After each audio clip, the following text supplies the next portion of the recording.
Good morning. આપણે last લેક્ચરમાં સૌથી ઇમ્પોર્ટન્ટ ટોપિક જોયો તો ઉત્સેચકોનું નામકરણ અને વર્ગીકરણ. આ ઉપરાંત મેં તમને થોડીક એક્સ્ટ્રા ઇન્ફોર્મેશન આપી હતી કે ભાઈ સૌથી ઝડપી ઉત્સેચક, તો સૌથી ઝડપી ઉત્સેચકની વાત કરીએ તો નામ ધ્યાન હશે તમને કાર્બનિક એનહાઇડ્રેસ. જો તમને એમનો કહેવામાં આવે કે સૌથી ધીમો ઉત્સેચક, એકદમ ધીમે ધીમે કામ કરે, તો સૌથી ધીમા ઉત્સેચકમાં આવશે લાઇસોઝોમ, જે અશ્રુ અને લાળ રસમાં હોય. સૌથી મોટો ઉત્સેચક, સૌથી મોટો ઉત્સેચક કે તો એમાં આવે કેટાલિસ. કેટાલિસ કઈ અંગિકામાં નિર્માણ પામે તો પેરોક્સિઝોમ. અને વાત કરીએ સૌથી નાનો ઉત્સેચક, સૌથી નાનો ઉત્સેચક એ છે પેરોક્સિડેસ. એ પણ જોવા મળે કઈ અંગિકામાં? પેરોક્સિઝોમ. ક્લિયર? આ ઉપરાંત તમને જસ્ટ ફોર તમારા ઇન્ફોર્મેશન માટે કે જો ઉત્સેચકો ક્યાં સ્થાન મતલબ કે ક્યાં અસર કરે છે એના આધારે ઉત્સેચકો બે પ્રકારના: કોશાંતરીય ઉત્સેચક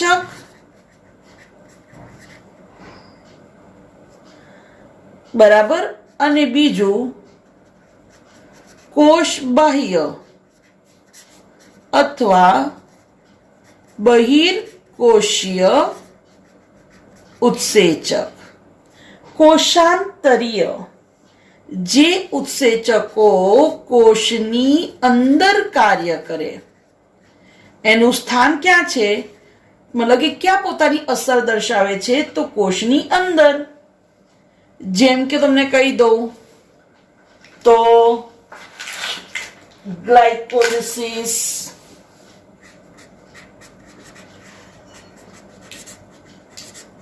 અને ક્રેબ્સ ચક્ર. ગ્લાયકોલિસિસ, ક્રેબ્સ ચક્ર, એના જે પણ જરૂરી ઉત્સેચકો છે એ કયા પ્રકારના થાય? કોશાંતરીય. પણ કોષ બાહ્ય, કોષની બહાર કાર્ય કરે છે તો એવા ઉત્સેચકોને કોષ બાહ્ય ઉત્સેચકો કહેવાય. જેમ કે પેપ્ટિડેઝ, ટ્રિપ્સિન, પેપ્સિન. બરાબર, આ ઉત્સેચકોને કોષ બાહ્ય ઉત્સેચકો કહેવાય. રાઈટ? આ એડિશનલ ઇન્ફોર્મેશન છે. આ ઉપરાંત ક્યારેક શબ્દ પૂછાય ભાઈ આઇસો એન્ઝાઇમ. આ એક્સ્ટ્રા છે બેટા નીટ માટે. આઇસો એન્ઝાઇમ, એન્ઝાઇમ એટલે ઉત્સેચકો અને આઇસો એટલે સરખા. તો જ્યારે કોઈ ઉત્સેચક એના અનેક બંધારણ દર્શાવે, બરાબર, પણ એનો પ્રક્રિયાથી એક જ છે, બરાબર, સરખા પ્રક્રિયાથી માટે અનેક સ્વરૂપો ધરાવે, બરાબર, તો એને કહેવાય આઇસો એન્ઝાઇમ. બરાબર, એને સહ ઉત્સેચક જેવું બી કહી શકાય. આઇસો એટલે સરખા. બરાબર, જેમ કે એક એક્ઝામ્પલ કહું છું તમને કે ભાઈ લેક્ટિક એસિડ ડિહાઇડ્રોજિનેસ. આ ઉત્સેચક એક જ છે પણ એના અલગ અલગ 5 આઈસો એન્ઝાઇમ એટલે કે એક સરખા બંધારણ ધરાવતા કેટલા સ્વરૂપો શક્ય છે? 5. બરાબર. ઓકે, તો એક જ ઉત્સેચકમાં હોય છે, એક સરખા પ્રક્રિયાથી પર અસર કરે, પણ એના સ્વરૂપો કેવા હોય છે? અલગ અલગ, જેને કહેવાય આઈસો એન્ઝાઇમ. ચલો હવે થોડુંક આગળ જઈએ. તો એકચ્યુઅલી આજે આપણો મેઇન ટોપિક છે સહકારક, જેને કોફેક્ટર કહેવાય. હવે પહેલું તો સમજો, આપણને ખબર જ છે કે ઉત્સેચકની વાત કરીએ તો ઉત્સેચકની રચનામાં આવી પોલીપેપ્ટાઇડ શૃંખલા હોય છે, અને આ પોલીપેપ્ટાઇડ શૃંખલા શાની બનેલી હોય? પ્રોટીનની. હવે કેટલીક વાર આ ઉત્સેચકની સાથે અન્ય બિન પ્રોટીન ન હોય તેવો ભાગ પણ જોડાય છે, એને કહેવાય સહકારક. અને સહકારક જ્યારે ઉત્સેચક સાથે જોડાશે ત્યારે ઉત્સેચક સક્રિય બનશે. બરાબર. જેમ કે તમે એકલા વાંચો છો, પણ જ્યારે તમારી સાથે મમ્મી બેસે તો તમે કેવા એકદમ સક્રિય બની જાઓ છો, રાઈટ? તો તમારા માટે મમ્મી એક સપોર્ટર કહેવાય કે જે તમને હિંમત આપે છે ગમે તે પરિસ્થિતિ સામે લડવા માટે. એવી જ રીતે ઉત્સેચક, ખાસ ધ્યાન રાખજો, બહુ જ ઇમ્પોર્ટન્ટ, ઉત્સેચક બનેલા હોય છે પ્રોટીન, અને કેટલીક વાર આ ઉત્સેચકની સક્રિયતા માટે બિન પ્રોટીન ઘટક પણ જરૂરી છે, અને ત્યારે બનશે સંયુગ્મી અથવા જેને આપણે કહીએ છીએ સક્રિય ઉત્સેચક. મતલબ કે ઉત્સેચક ત્યારે જ કાર્ય કરશે જ્યારે એની રચનામાં પ્રોટીન ઉપરાંત બિન પ્રોટીન ઘટક પણ જોડાશે ત્યારે. તો મોસ્ટ ઇમ્પોર્ટન્ટ ડિયર, યાદ રાખજો કે આવી રચનામાં જે પ્રોટીન ભાગ છે એને કહેવાય એપો એન્ઝાઇમ. બહુ જ અગત્યનું. હા, જ્યારે બિન પ્રોટીન ભાગ છે એને કહેવાય સહકારક. ક્લિયર? અને બને તમારો સંયુગ્મી અથવા તો સક્રિય ઉત્સેચક, એને કહેવાય હોલો એન્ઝાઇમ. તો યાદ રાખજો, એપો એન્ઝાઇમ સહકારકને કહેવાય કોફેક્ટર, પ્લસ કોફેક્ટર તો એ બને તમારો હોલો એન્ઝાઇમ. બહુ જ અગત્યની વસ્તુ છે, મોસ્ટ ઇમ્પોર્ટન્ટ. તો એપો એન્ઝાઇમ એટલે પ્રોટીન ભાગ, બિન પ્રોટીન ભાગને કહેવાય સહકારક, અને બને તમારો સક્રિય ઉત્સેચક, ધેટ ઇઝ હોલો એન્ઝાઇમ. હવે ધ્યાન રાખજો કે જ્યારે આપણે આ સહકારકની વાત આવે તો આ સહકારક આગળ બે ભાગમાં વહેંચાય. કાં તો એક કાર્બનિક બિન પ્રોટીન ભાગ હોય, અથવા તો અકાર્બનિક ધાતુ આયન હોય. હવે કાર્બનિક બિન પ્રોટીન ભાગની વાત કરીએ તો જે બે રીતે હોય છે કે કાર્બનિક ઘટક જે છે એ જો એપો એન્ઝાઇમ સાથે નિર્બળ રીતે જોડાય, આમ કનેક્શન થોડુંક હોય પાછું છૂટું થઈ જાય, અથવા બીજું એપો એન્ઝાઇમ સાથે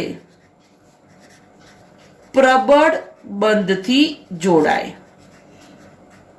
કાર્બનિક બિન ઘટક જે છે, મતલબ કે બિન પ્રોટીન ભાગ, એ કાં તો એપો એન્ઝાઇમ સાથે એકદમ ટાઈટલી જોડાશે અથવા લૂઝલી જોડાશે. તો જો પ્રબળ બંધથી જોડાય કે જેને જલ્દી છૂટા કરી શકાતા નથી, તો એને કહેવાય પ્રોસ્થેટિક જૂથ. અને જો નિર્બળ રીતે જોડાય તો એને કહેવાય સહ ઉત્સેચક કો એન્ઝાઇમ. દેખ્યું, બહુ જ ઇમ્પોર્ટન્ટ છે, અહીંયાથી 100% પૂછાશે નીટમાં. એકદમ અગત્યનો ક્વેશ્ચન છે, ધ્યાન રાખજો. ફરી એકવાર રિવાઇઝ કરી દઈએ કે મોટા ભાગે ઉત્સેચકો પ્રોટીનના બનેલા છે, પણ કેટલીક વખત ઉત્સેચકોની સક્રિયતા માટે પ્રોટીન ઉપરાંત બિન પ્રોટીન ઘટક જરૂરી હોય છે. બરાબર.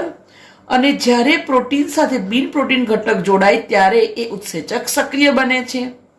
તો આવી સ્થિતિમાં પ્રોટીનને કહેવાય એપોએન્ઝાઇમ, બિન પ્રોટીન ભાગને કહેવાય કોફેક્ટર ધેટ ઇઝ સહકારક, અને જે તમારો હવે સક્રિય ઉત્સેચક બને છે એને કહેવાય હોલો એન્ઝાઇમ.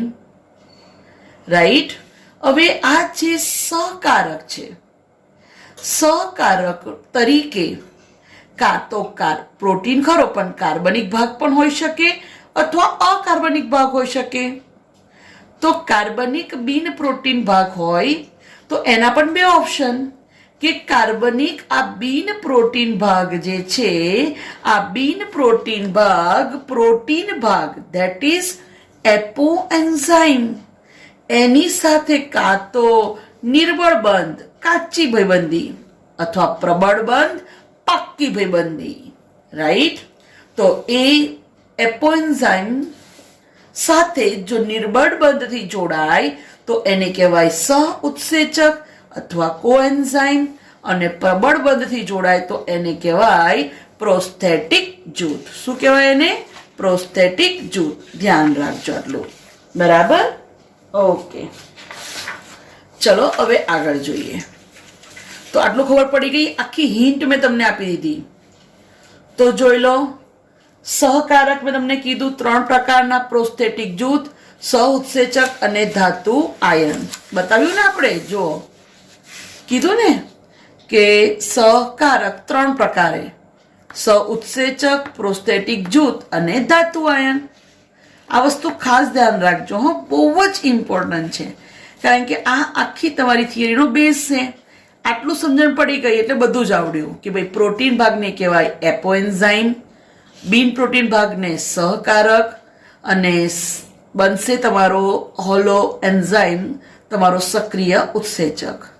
અને સહકારકના 2 ભાગ, બિન પ્રોટીન ભાગ જો કાર્બનિક ભાગ હોય અને એ નિર્બળ રીતે જોડાય તો એપોએન્ઝાઇમ, અને બિન પ્રોટીન ભાગ એપોએન્ઝાઇમ સાથે સબળ બંધ અથવા પાક્કા બંધ પ્રબળ બંધથી જોડાય તો એને કહેવાય પ્રોસ્થેટિક જૂથ.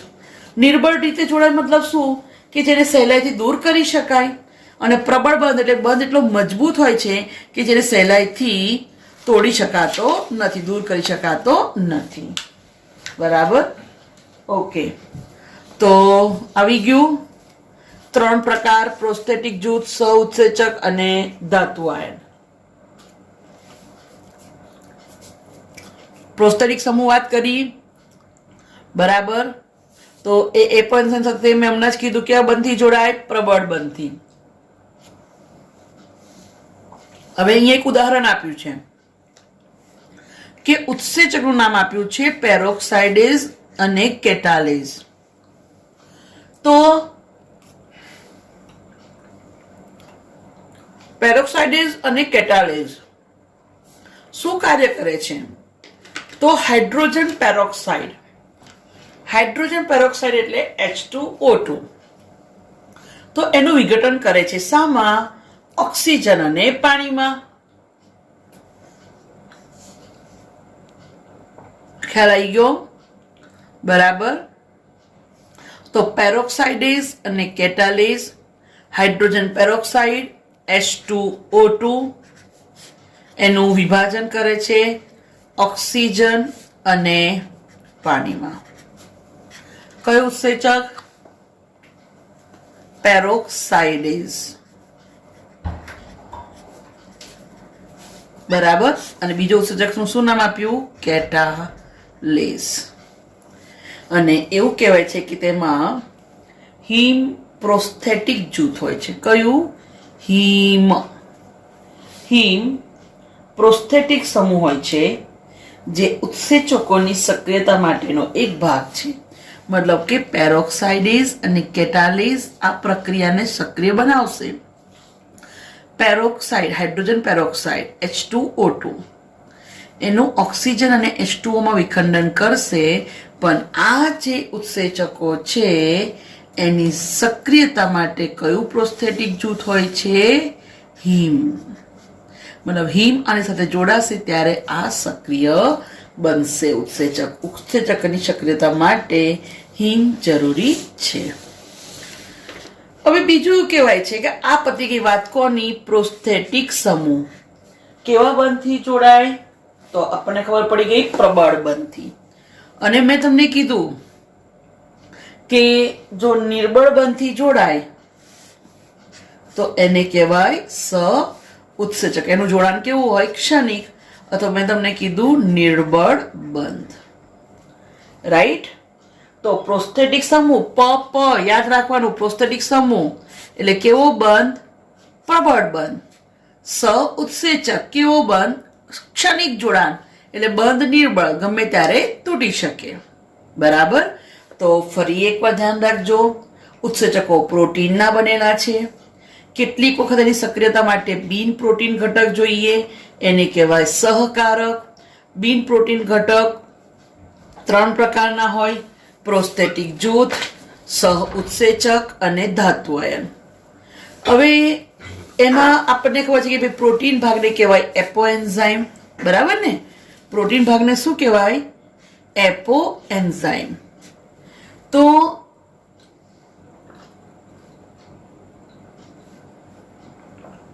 એપોએન્ઝાઇમ સાથે જો પ્રબળ બંધથી જોડાય તો એને કહેવાય પ્રોસ્થેટિક જૂથ, અને એપોએન્ઝાઇમ સાથે નિર્બળ બંધથી જોડાય તો એને શું કહેવાય?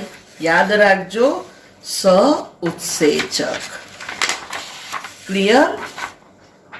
ચલો, હવે આ તો ખબર પડી ગઈ ને કે નિર્બળ બંધથી જોડાયને કહેવાય સહઉત્સેચક. બરાબર?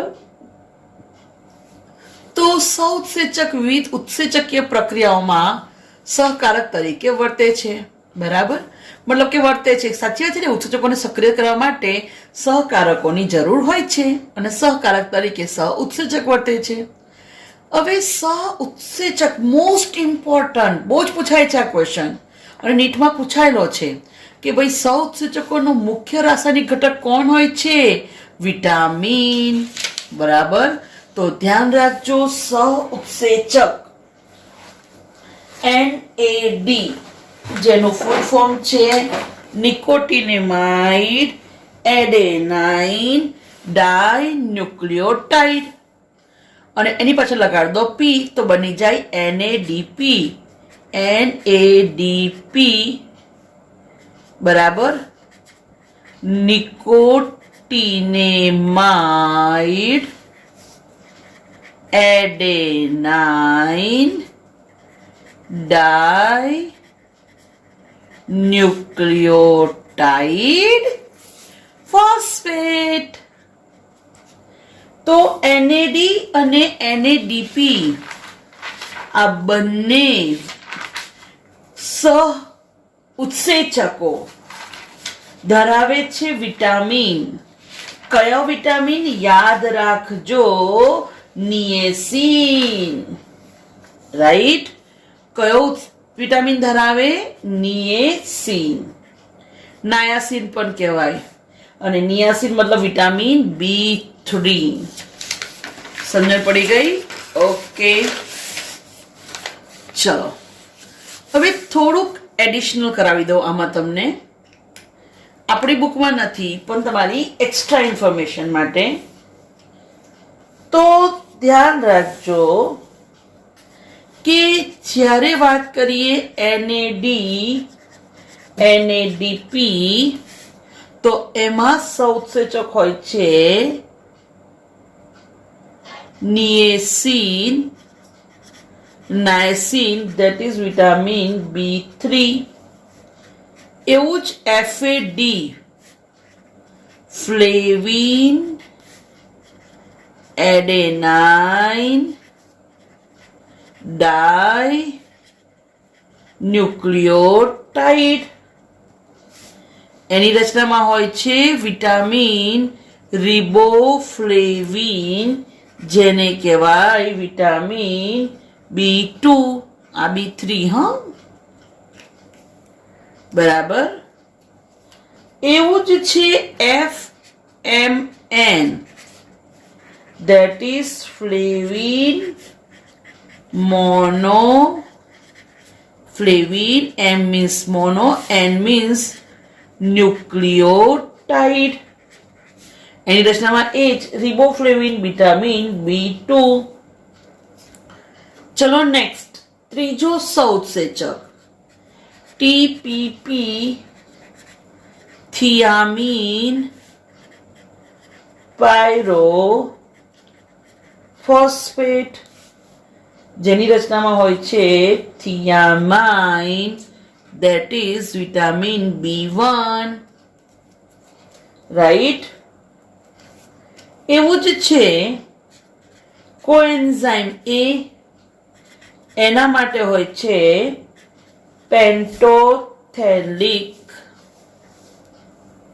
પેન્ટોથેમિક acid, that is vitamin B5.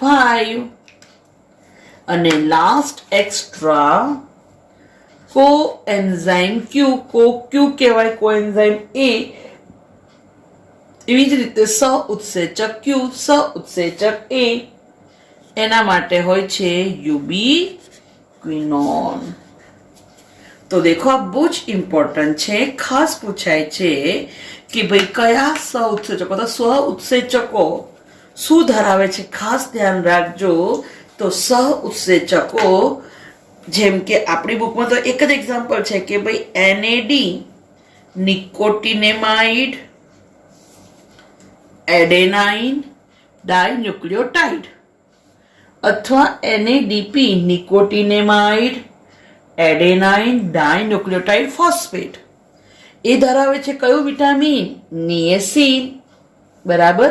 મેં તમને અહીંયા એડિશનલ એક્ઝામ્પલ આપી દીધા કે ભાઈ FAD, તો એનું ફૂલ ફોર્મ શીખવાડ્યું, ફ્લેવિન એડેનાઇન ડાઇન્યુક્લિયોટાઇડ. શું ધરાવે? Riboflavin, that is vitamin B2. Flavin mononucleotide, same vitamin B2.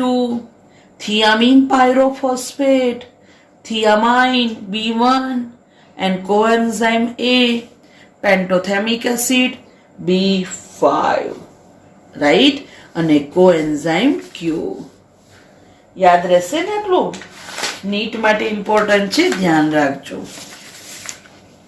ચલો આગળ જઈએ. ઓકે, તો ઘણા બધા ઉત્સેચકોની સક્રિયતા માટે ધાતુ આયનની પણ આવશ્યકતા હોય છે, રાઈટ? તો આનું પણ તમને એડિશનલ કહી દો. આ ત્રીજો પાર્ટ આવી ગયો. હા, સૌત્સેચક સેકન્ડ, પ્રોસ્થેટિક જૂથ ફર્સ્ટ, અને ત્રીજું ધાતુ આયન. બરાબર. ઓકે, હવે ધાતુ આયનની વાત કરીએ તો Fe+2, તો કોના માટે જવાબદાર છે સક્રિયતા માટે? સાઇટોક્રોમ ઓક્સિડેઝ ઉત્સેચક, બરાબર. પછી કેટાલેઝ, પેરોક્સિડેઝ, આ બધા માટે જવાબદાર છે Fe+2. એવું જ એક ધાતુ આયન છે Cu+2, કોની સક્રિયતા માટે? સાઇટોક્રોમ ઓક્સિડેઝ, એની સક્રિયતા માટે. ચલો, ત્યાર પછી બહુ જ અગત્યનું Zn+2 ઝિંક, તો કયા ઉત્સેચક? કાર્બોનિક એનહાઇડ્રેસ અથવા આલ્કોહોલ ડિહાઇડ્રોજિનેસ. કાર્બનિક એનહાઇડ્રેસ અથવા આલ્કોહોલ ડિહાઇડ્રોજિનેસ. ચલો, એવું જ Mg+2, તો કોના માટે? હેક્ઝોકાઇનેસ. આગળ આવશે આપણો ઉત્સેચક રૂબિસ્કો, રિબિલોઝ બાયફોસ્ફેટ કાર્બોક્સાઇલેઝ. એવો જ અગત્યનો ઉત્સેચક છે પેપ્કેઝ. બરાબર. એવું જ કે પ્લસ એની એ કોના સક્રિયતા માટે જરૂરી છે? તો પાયરુવેટ કાઇનેસ. જો આ બધા ઉત્સેચકોની સક્રિયતા માટે આ તત્વો જોઈએ જ. બરાબર. ઓકે. એવું જ મોલિબ્ડેનમ જરૂરી છે. કોની સક્રિયતા માટે? નાઇટ્રોજીનેસ અથવા તમે કહી શકો નાઇટ્રેટ રિડક્ટેસ. રાઈટ. તો આ પણ તમને એડિશનલ સમજાવ્યું કે ભાઈ તમે તત્વોની બી વાત કરી. બરાબર કે ભાઈ ધાતુ આયન, તો ધાતુ આયન પણ જરૂરી જ છે. તો ફરી એકવાર જોઈ લો, જેમ કે Fe+2 ધાતુ આયન છે તો કોના માટે જરૂરી છે? સાઇટોક્રોમ ઓક્સિડેઝ, કેટાલેઝ અને પેરોક્સિડેઝ માટે. Cu+2 સાઇટોક્રોમ ઓક્સિડેઝ માટે જરૂરી છે. Zn+2 કાર્બનિક એનહાઇડ્રેસ અથવા આલ્કોહોલ ડિહાઇડ્રોજનેસ માટે. Mg+2 એક્ઝોકાઇનેસ, રૂબિસ્કો, પેપ્કેઝ ઉત્સેચકોની સક્રિયતા માટે. K+ પાયરુવેટ કાઇનેસ એની સક્રિયતા માટે જરૂરી છે. MO+2 મોલિબ્ડેનમ નાઇટ્રોજીનેઝની સક્રિયતા માટે જરૂરી છે. ક્લિયર? ઓકે. હવે એવું કહે છે કે ભાઈ આ ધાતુ આયન સક્રિય સ્થાન પર શૃંખલા જોડાય છે. કયો બંધ? સમન્વય. યાદ ના રહે તો સહસંયોજક બંધ ઈઝી છે આપણી માટે. બરાબર. અને એક જ સમયે એક કે તેથી વધુ સમન્વય એટલે કે સહસંયોજક બંધ વડે પ્રક્રિયા સાથે જોડાયેલા હોય છે. જેમ કે હમણાં જ કીધું કે કાર્બોક્સી પેપ્ટિડેઝ ઉત્સેચક એની સાથે કોણ જોડાય છે? ઝિંક. બરાબર. અને જો કહેવાય છે કે ઉત્સેચકના સ્થાન પરથી જો તમે સહકારકને દૂર કરો તો પછી એના દ્વારા જે ઉત્પ્રેરક છે એટલે કે જેમ કે તમે ઝિંક દૂર કરો તો કાર્બોક્સી પેપ્ટિડેઝ કાર્ય કરી શકતું નથી. ટૂંકમાં ઉત્સેચકની ક્રિયાશીલતા માટે સહકારક ખૂબ જ મહત્વની ભૂમિકા ભજવે છે. રાઈટ. અહીંયાથી તમે ખાસ NADP એનું નામ ખાસ યાદ રાખજો. એ ફ્રીક્વન્ટલી પૂછાય છે. બરાબર. NAD નું ફૂલ ફોર્મ નિકોટિનેમાઇડ એડેનાઇન ડાઇન્યુક્લિયોટાઇડ. NADP નું ફૂલ ફોર્મ યાદ રાખજો.